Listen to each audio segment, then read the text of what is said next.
Hi, good morning. Welcome back to Life with Linda. This morning we are going to do some fermenting. I have these cherry tomatoes, and I mentioned in one of my other videos that I remembered doing these, and they were so delicious, fermented cherry tomatoes. So what you do is I'm going to use quart jars because I couldn't find anything bigger that would fit my lids. Um, so I've washed up the tomatoes, which I went in the garden today and picked up whatever else was ripe today.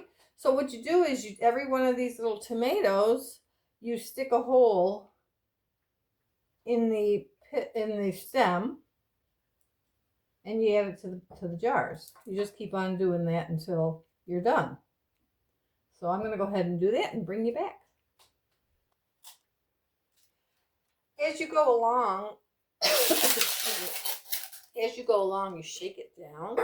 Make sure it's well packed. You want to make this very well packed.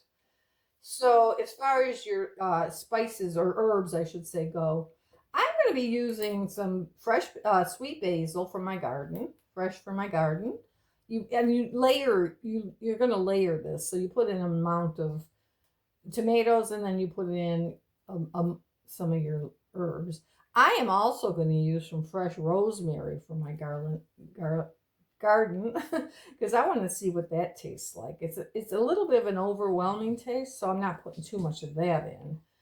But then you just continue. You keep on layering until you get done, and I'll be bringing you back.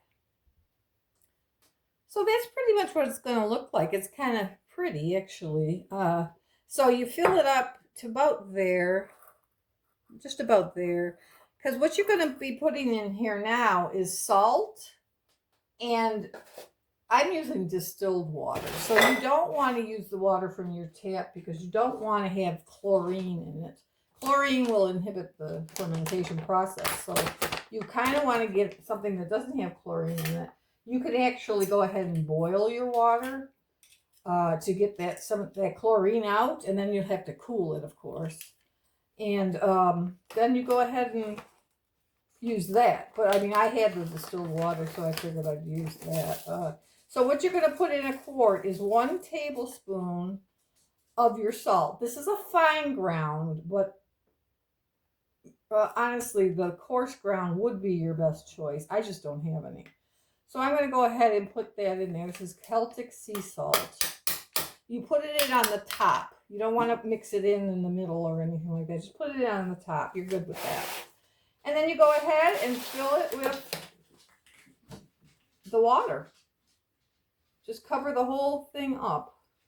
The salt and the water will make the fermentation process, along with the acids in the tomatoes, will be fine as well. So you're going to want to cover it. Make sure that all your tomatoes are covered.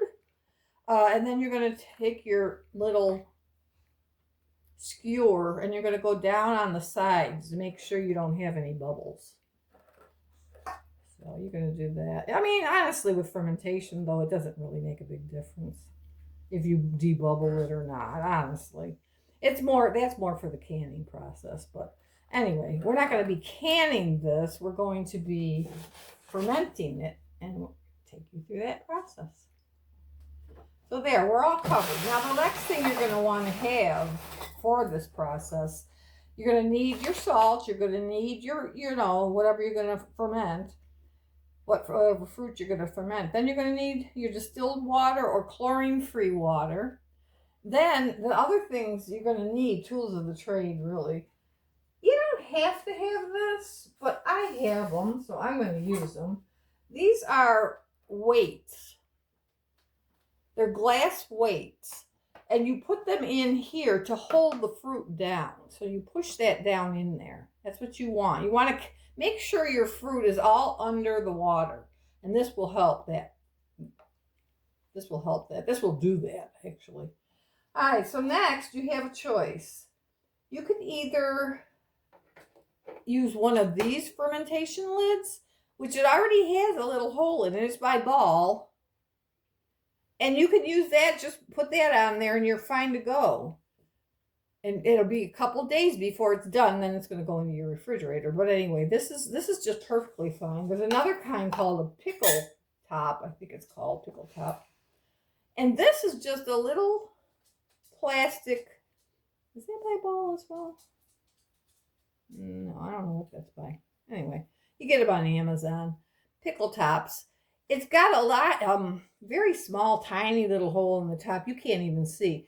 But it's enough to release the carbon dioxide or carbon monoxide, whichever one it is that comes out once this starts fermenting. And so you won't have to go back and burp it. So I'll tell you about the burping process. Personally, today, I think I'm going to use a pickle top today. I think I'm going to do that. And when you use the pickle top, you also need a ring. Now, the best thing to use for fermenting is a largemouth canning jar, the largemouth, as opposed to the regular mouth, because it's just easier when you're wanting to dip it out or whatever you want to do. That is it, guys. That is all you do. You put that on your counter for 2 days. Well, probably 2 days. You're going to see it start to bubble, and you're going to see it's going to be, you might see a little liquid come out of the top because that would be releasing whatever pressure was in there. But that's all you do for these. And I got to tell you something. These are so good. And then after 2 days, you put them in your refrigerator, and they'll last you probably, if you don't eat them all first, they'll last you probably 6 months in your refrigerator. So personally, I have a little fridge that I'm going to clear out, take the water out of it, all the water bottles, and I'm going to just make it for my ferments. So that's our first ferment today. I'll be back with the second one. Our next ferment is going to be cucumbers. We're going to make them into little dill pickles. So my choice was to make them into the rounds, and so they're about a ½ inch thick. I used the smaller cucumbers because they're just a little bit more crispy, and they're all gherkins. They're all gherkins. My cucumbers are all gherkins. But some of them got a little bit bigger, like this one. So I'm going to save those for last to see if I really need to add it to the quart jar. But so anyway, I have my quart jar. Now, tannins is a very important thing to know about. Tannins is what keeps your pickles crisp. So in order to do that, there's a couple things you can do. Or both, like I'm going to do.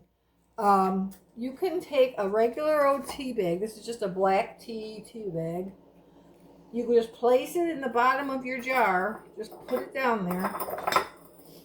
And that's it. Next thing you're going to do, once your pickles are all prepared and sliced, you're going to put them in the jar. And you're going to try to do it so that they're pretty well packed. You want them to be pretty well packed. You don't want, loosely packed stuff. So there you go. And then in there, about at halfway, you're going to add a bay leaf. Because bay leaf will also be good for tannins. And it will also promote crispness. So let's go ahead and see how much we have here. If we have a quart jar, we need a little bit more. I'd say we need a little bit more. So I'm going to go ahead and cut the smaller end of this bigger one here, and put it into the jar. Might even cut it in half, honestly. Because, I just want to fill that jar up. No, I'll just leave it like that. Okay, so just put them all in there. Pack them all in, nice and snug. Like that. There you go. So we're good. The other seasonings you want to put in there is mustard seed. I'm just going to eyeball it. Just a few mustard seeds. You want to put some black peppercorn. Just eyeball it. I just put a few in there.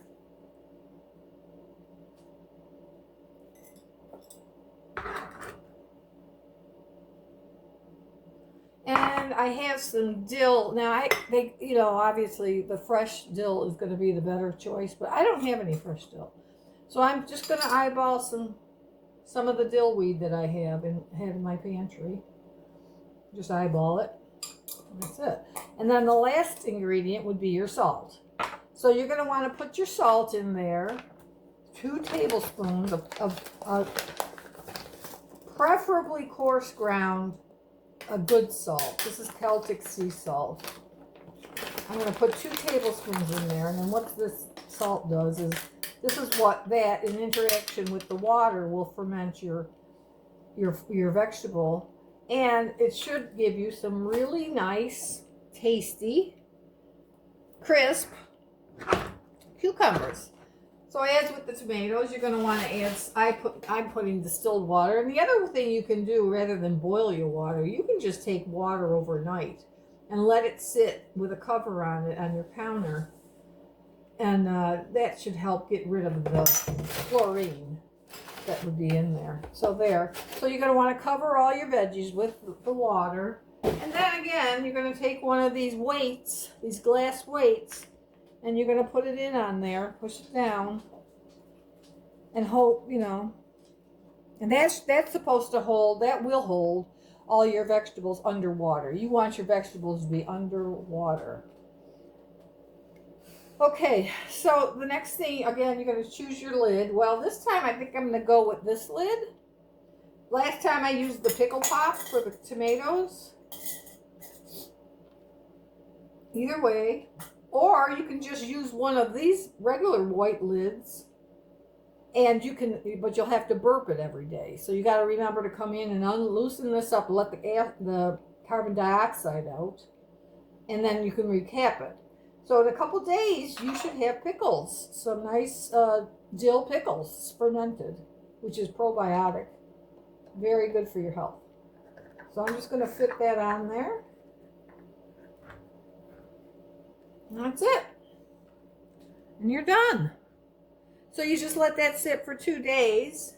And then after, within that 2 days, you're going to be seeing a lot of bubbling and things like that, because the action between the water, the vegetable, and the salt will do all that for you. So this is going to be some nice, crisp, hopefully crisp dill pickles, because of the tannins in there. Both the bay leaf and the tea bag. And we'll see how that goes. So next, I think that's all we're going to ferment today. I think on my list for tomorrow is some carrots. But I think I want to have some ginger to go with the carrots, and I don't have any ginger. So I'm going to wait for that. So anyway, I hope you enjoyed these videos. I hope they're helpful to you. It's a short one today. But I'm going to go back and complete the rest of my inventory here and make a few more bottles. But for now, that's all I'm going to be showing y'all. So thank you for coming to Life with Linda. Hope you enjoyed it. Come back soon. Bye-bye.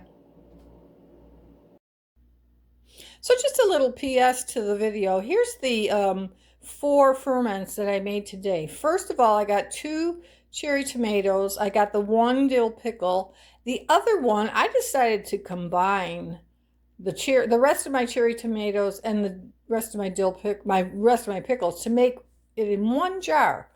I'm real curious how that's going to turn out. And what I put in there was a bay leaf for the tannins. I put in the peppercorns, the mustard seeds, the dill, and all that. And I also put in a little bit of rosemary from my garden and some bay leaf from my garden. So I'm real curious how that's going to turn out.